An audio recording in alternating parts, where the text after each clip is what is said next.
Hello, beautiful people. Today I want to talk about money and your relationship to money. So, if money was a person and you had a relationship with them and they could speak about your relationship, what would they say?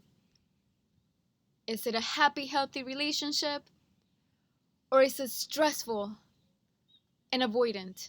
What is that relationship? And I bring up your relationship with money because at the core basis of prosperity is the relationship with money. If you have a good relationship with money, you're bound to have prosperity in your life.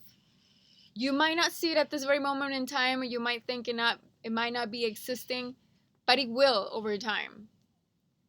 But if you don't have a good relationship with money today, it's not trending in the right direction. So it's about starting where we are and evaluating that relationship. What does that relationship look like today? If it's not happy and healthy, if it's stressful and avoidant, how can you change that? Because just like our relationship with other people, it can always evolve in the right direction. It can always develop, it can always turn around, but it takes commitment from both ends. In this case, very much on your side because money can only do so much if you don't have a good relationship with it.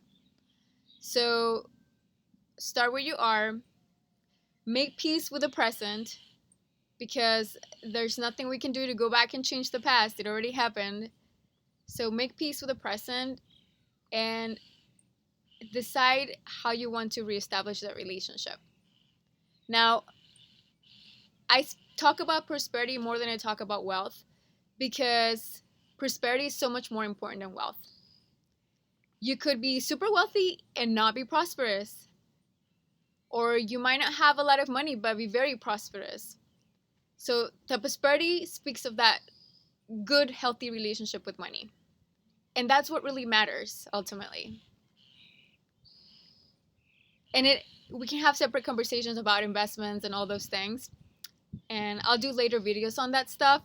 But before we can talk about any of that stuff, we have to start with the relationship with money. That's the one that really, really matters. And where everything stems and everything flows from there. So, as a first exercise, evaluate your relationship with money and think about what kind of relationship you want to have. What does it take for you to have a healthy relationship with money?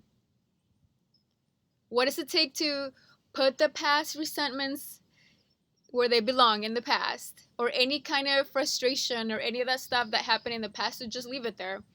And how do you start fresh and have a better relationship moving forward?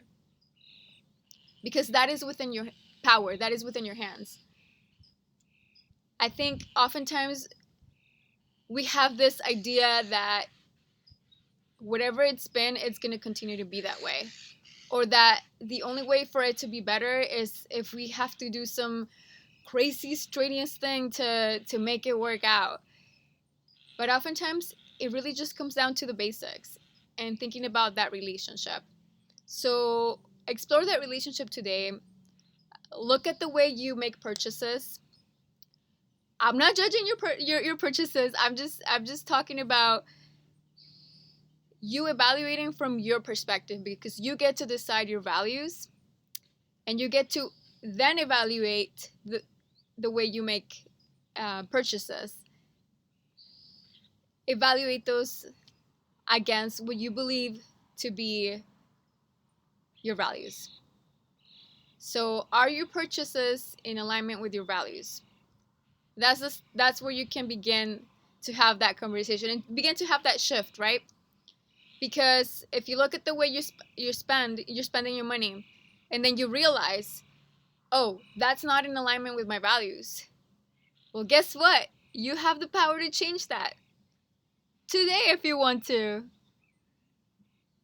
You have so much more power within you than you can imagine. I think as a society,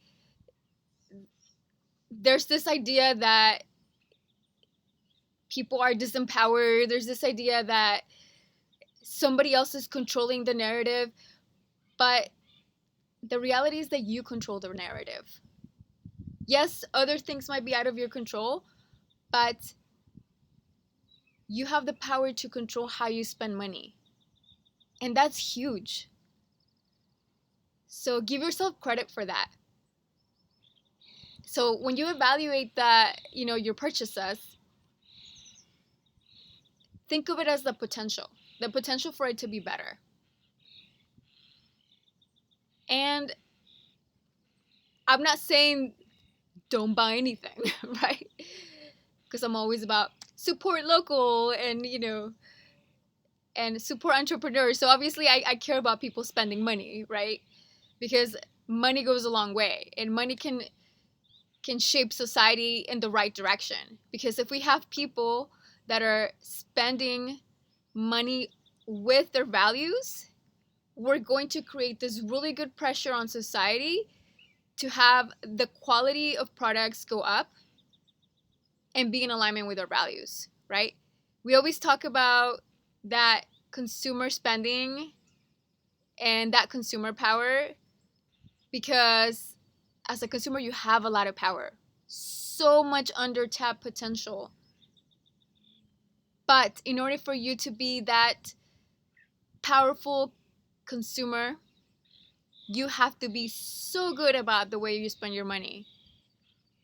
By all means, spend as much as you want, but just make sure that when you spend it with your values. That the things that you buy are with your values. And when you do that, as a collective, we transform society. We do. It goes back to supply and demand. If the consumer is like, we want better stuff, we want things to last longer, we want things to be made to the extent possible as eco-friendly as possible.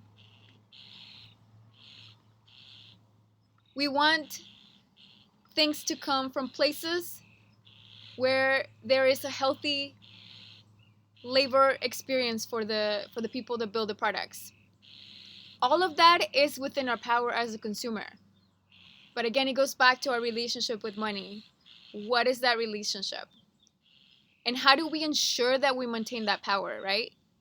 Because if we do a really good job at being so strategic about how we spend our money, then we have a voice. And that voice as a collective has an impact.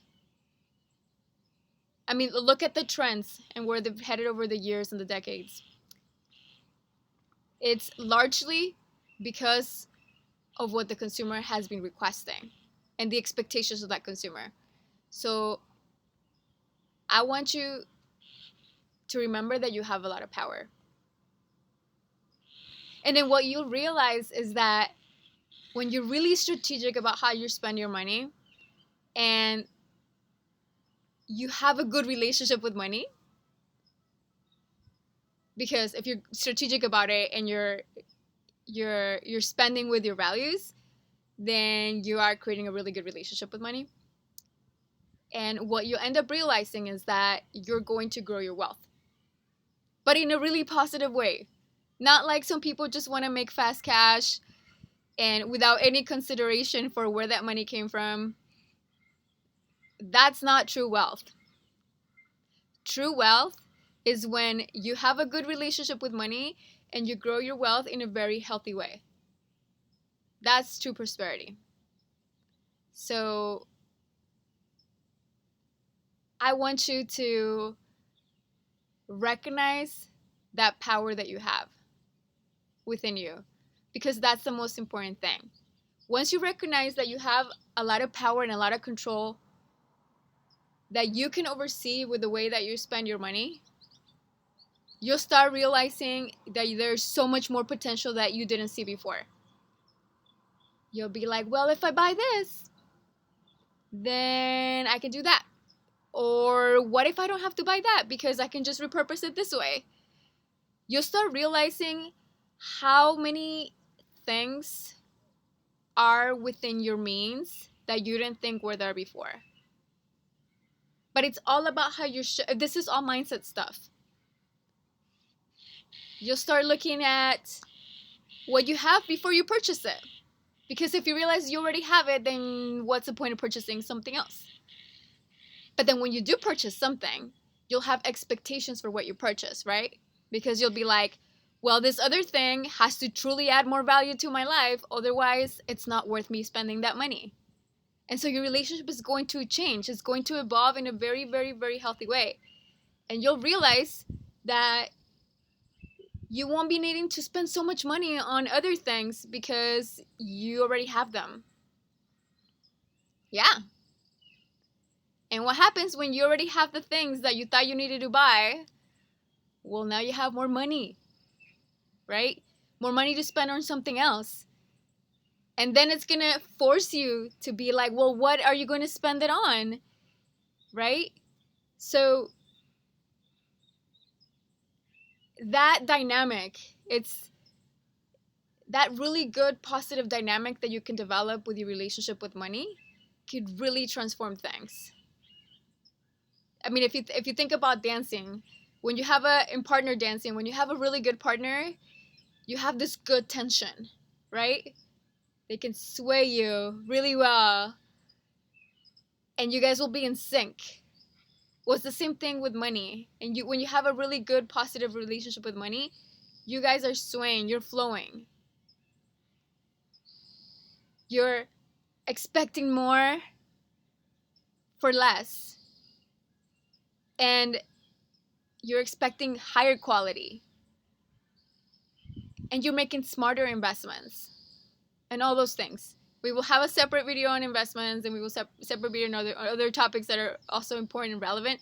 But I just wanted to emphasize that at the very beginning, the most important piece that's the biggest game changer for prosperity is your relationship with money. So start there. Evaluate how you spend money. And look at what you already have. Believe it or not, you have way more than you can imagine. Even if it doesn't feel that way, if you see what you have and if you see how you spend, it changes everything. You'll realize how wealthy you are. It's possible. You can have very few things and be very wealthy. Because there's this idea from society that, oh, you have to spend money, and you accumulate all these things, and just because you have all these things that, at home, that you all of a sudden you're wealthy. But no. Wealth and prosperity, true prosperity, it's a mindset and it's a relationship with money. So go on and have that talk with money, if money could speak, and talk about how you guys can develop a stronger relationship and a healthier dynamic. And then we can go on and have other conversations. But let's start there. All right, y'all. Talk soon. Bye.